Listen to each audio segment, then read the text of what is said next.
and said, can I have that coconut right up there? Great.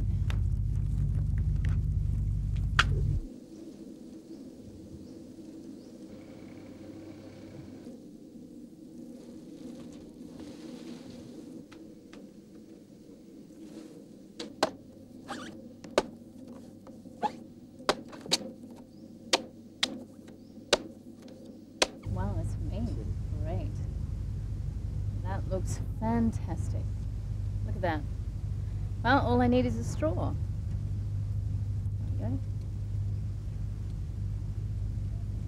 It's the best way, fresh from the tree.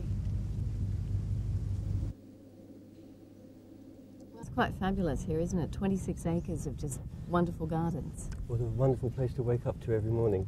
Sure is. I mean, the ponds here, this is something that you've encouraged and created right throughout the entire resort. Of course, we're a self-contained village here, and we pump water from deep wells and shallow wells. We use the water, purify it. We then run it through our pools and irrigate it back into the ground. This is why everything is so green and so lush. It's a constant, ongoing process. Yes, nature is very important to us, so we mustn't take anything away without giving it back again. A lot of little fish in there too. Well, we're in the national park, surrounded by national park, and we are the intruders. So it's very important that we respect everything here, and we try not to disturb everything and live in harmony with it. So what might we see if we're actually walking around? Oh, monkeys, we have lizards, there are eagles, there are kingfishers in the trees, fishing from the pools and along the coastline. Oh, so many things to see here.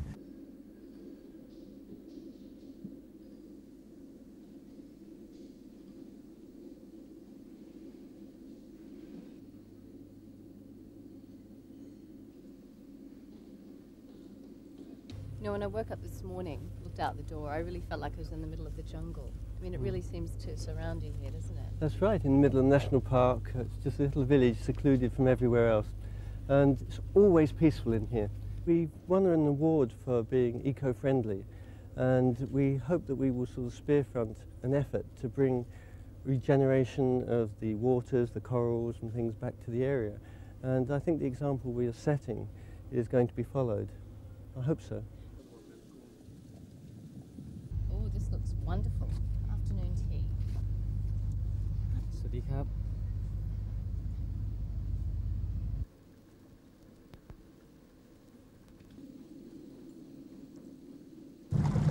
Fancy a swim? Okay, the water's great.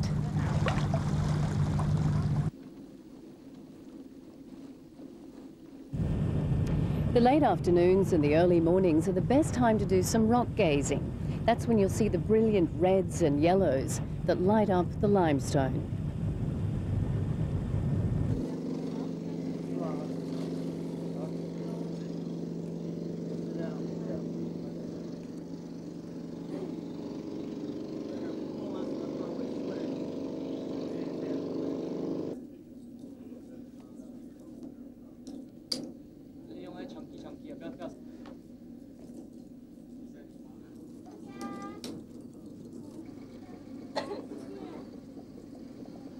What's your normal job?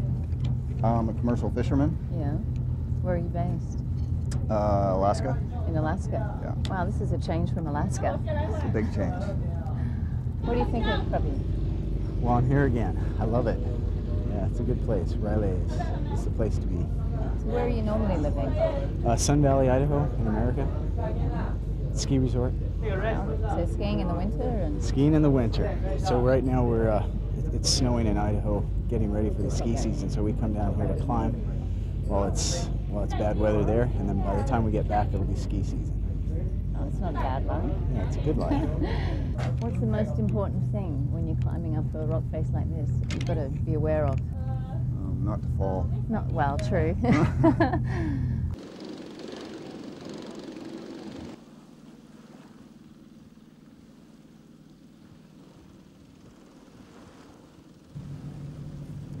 Now, the legend goes that during the time of Alexander the Great, a ship was traveling through here, following the ancient Silk Route. On board were two Indian princesses, sisters. Now, a huge storm struck, and both sisters and their bodyguards were washed overboard and drowned somewhere here in the sea. The legend says that the sisters' spirits now reside in the caves just here on the headland.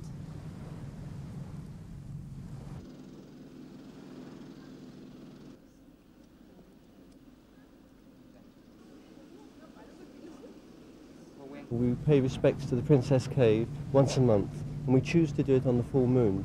It's just to mark somewhere in the month where we can all come together, and we have a procession from the hotel and make offerings in the cave. But the local community make offerings whenever they need to, and so do our staff. If they have a special wish or something they want granted, they will go along and make offerings of perhaps a drink, some food, something beautiful for the princess, and then they make their wish and offer some incense. Now, does it work? Always. I live here. It definitely works. Yeah, so you see the princess at work, do you? Definitely. Yeah. Mm.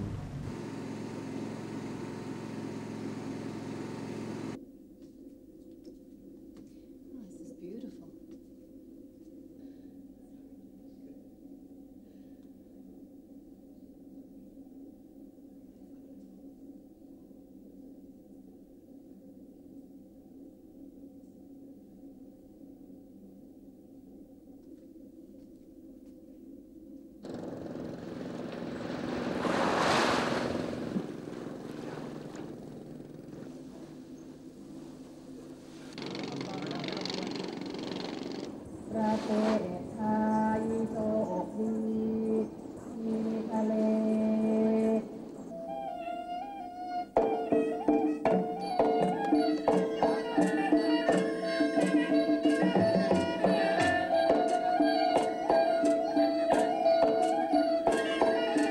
Now it's time to pay our respects to the princess.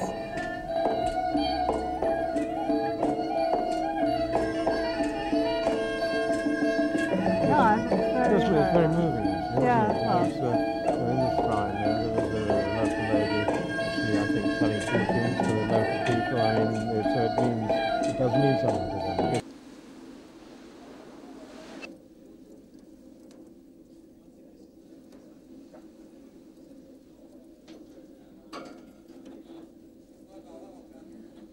And the most famous, obviously, is the Andaman lobster off the coast of here. Beautiful, succulent, sweet meat. Wow, that sounds great. It is. And we also have a rock lobster, which is a lesser variety, but also a little bit sweet, beautiful tasting. Now, the waters of the Andaman Sea, they're very warm, aren't they? They are, Yeah. which leads to a large variety of tropical fish. Very nice tasting with the warm water. A large selection of snapper. We have the white snapper, the red snapper, and a little bit unusual, we have a golden snapper. Golden snapper. Golden snapper, which is also very nice. Oh, I'm getting really hungry now. Let's eat.